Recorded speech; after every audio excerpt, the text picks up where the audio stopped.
Peace, everybody. This is Thomas Amal. What we are about to do is start think, think. Today is 4 p.m. to 5 p.m. 24 hours, live another day. We are about to tell you exactly what happened. It just ended minutes ago, and I have to get it to you as soon as possible. It was really good. It was really good, and it starts off by showing the damage and the wreckage from the drone strike of the setup from the following week when the CIA tried to get slick, and Margot was a step ahead of them. And it was about 4 people, I believe, that passed away, and about 6 of them wounded. So that's how it starts. And the president gives a command to do something as the prime minister is there. And when he gives that command, next thing you know, he starts repeating himself. So then you start saying, wait, what is going on here? Okay. Then he also requested that Jack come see him. Okay. So now you can tell that he's really about to start paying attention and take heed to what Jack had been telling him. So the prime minister was informed that it's a possibility that the president has Alzheimer's.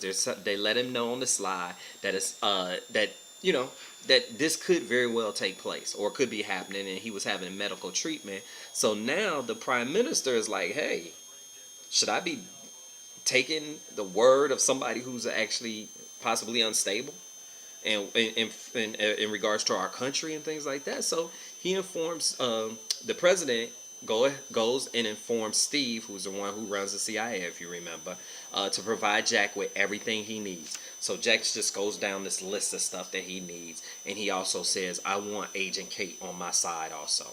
So they make sure Agent Kate is sent over, and they go to the next scene, which Margot, man, this Margot is a trip.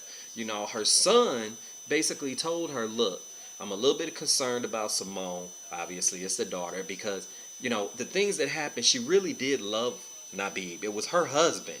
Margot hauls off and slaps him and basically told him to get over it. You betraying us, don't act a fool, blah, blah, blah. So as they continue on, Margot is listening to Nabib's phone, and lo and behold, his sister left a message on his cell phone saying, basically saying something to the effect about, you talking about us getting out of London. So now Margot starts to get a little paranoid. She wants to know what's going on. So what does she do? She sends Simone to go milk the sister for information. Okay, so the Secretary of State goes to Jack before Jack walks out to start taking care of his mission and all, and basically tells him, I wish you would stay away from I forgot her name, from Audrey, and Jack tells him, don't worry about it, once this is done, if I live, I'll be in jail anyway. We all know what's going on. So Jack contacts Chloe and gets him moving on his mission. The president, in turn, informs the prime minister of Jack's mission and agrees to give Jack an hour, just 1 hour, before he starts deploying his military to M5 to start taking action, right? Then next thing you know, they start saying, wait, he might be sick. If 1 minute they didn't trust Jack, now they're putting Jack out in the field. Maybe he doesn't have his marble. So, let's start tailing Jack and let's follow him. Okay, so the guy Jack and Kate are actually about to go after. His name is Carl Rask or something like that. Jack tells her the lowdown on him, that he used to work for him. He worked for him for like the last 2 years, and then he goes on and tells her a little bit more as to why he was working for him and why he disappeared and all of that. Which was kind of cool. You can understand. When Jack is being Jack. He's bilking people for information. He's getting in, and then when he sees something is going wrong, he steps back and then tries to handle it and resolve it himself. He tells her that, look, I'm working on my own. This is how it is. Okay. In the meantime, the Russian embassy called Audrey's husband, the Secretary of State, saying, what's up? When do you intend on handing Jack over, especially being that the president signed this order? Well, he can tell that the Secretary of State is kind of hesitant, and it's like, wait, the president probably don't even know, so why is it that there's some hesitancy? Well, the Secretary of State says, let's meet. We could talk about this, maybe work some things out. So I'm pretty sure that he's probably going to try and kill him or do whatever, right? So Because he told him that the deal was rescinded. So now you know something is going on. Okay. After that, Kate's co-worker, remember the cat that was in the office? He kind of shows that he likes Kate a little bit. He had been doing some digging around and doing some things and recognized that there were some things missing, in the system pertaining to her husband. Well, Steve, who's in charge, was like, "Look, don't worry about that now. We'll deal with that later. We need all hands on deck to deal with Kate and all of these things going on with Kate and Jack. So don't worry about it." Okay, so as that goes on, the prime minister assembles a team of the M5 to go in and follow Jack because they thought that Jack was basically double crossing the United States when they saw some things, and they really didn't understand that he had agreed with Kate that he was going to turn her over to them as if she was the one who was giving information so Jack can get closer and get Ras to go onto a computer so they can put a virus in the system. Okay, and then get all of his information, and that's what Chloe was going to do. Well, in the midst of that, they start torturing poor Kate. I mean, they electrocuting this chick. They slashing her. My man pulled out a drill with a drill bit and started saying that he was gonna go in her eyes. All kind of stuff was going on, you know. And they were just going crazy with it.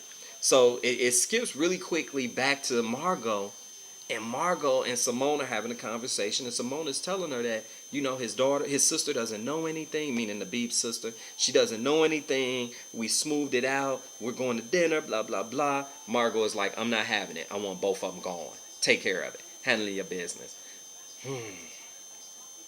You already know. So Kate, skipping back, Kate is, like I said, going through the interrogation. M5 comes bum rushing everybody. They start fighting with Rask's people. In the meantime, Jack picks up a gun. He starts taking out Rask's people also. He makes sure that the virus goes through on the system. Meanwhile, Chloe is getting all of the information, digging all of that stuff up. And what does Kate do? Now, mind you, she is hung up. She kills a dude with her legs. Go figure, right? Jack goes back, like I said, make sure the virus is taken care of. All of that takes place. Ras gets away from one of the M5, pulls a clip, and a bomb goes off. But they were able to get a phone number, which they think is some Margot's. Simone turns around. She can't do it, so she tells Nabib's sister to take off running now. Go, go, go. Nabib's sister starts asking all these questions. They get the scuffling. Next thing you know, Simone stabs her. Great. The daughter is watching.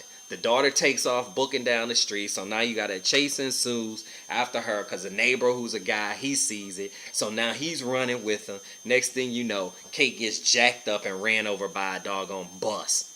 Is she dead? I don't know. She was laying there. Next thing you know, they end the show by seeing Steve go into some empty room, with nothing but fans and generators and all of that. He picks up the phone and calls somebody and says, "Look, I have an employee that was going through some files. He's finding out stuff, and they basically told him, handle your business because we might not be able to protect you." My word, I guarantee you that's probably the Secretary of State up to no good as usual. But that's how it ended, 4-5. It was really good, action-packed, kept your attention. You can see how it's really going to come to a nice conclusion sooner or later when it gets to that final hour. So I hope you're paying attention to everything. I hope I'm giving you everything that you need to know to keep you in touch, give you some time to take a peek at it when your schedule is right. So that's the whole hour condensed in less than 10 minutes. Talk to you soon. Thomas Amal. Peace.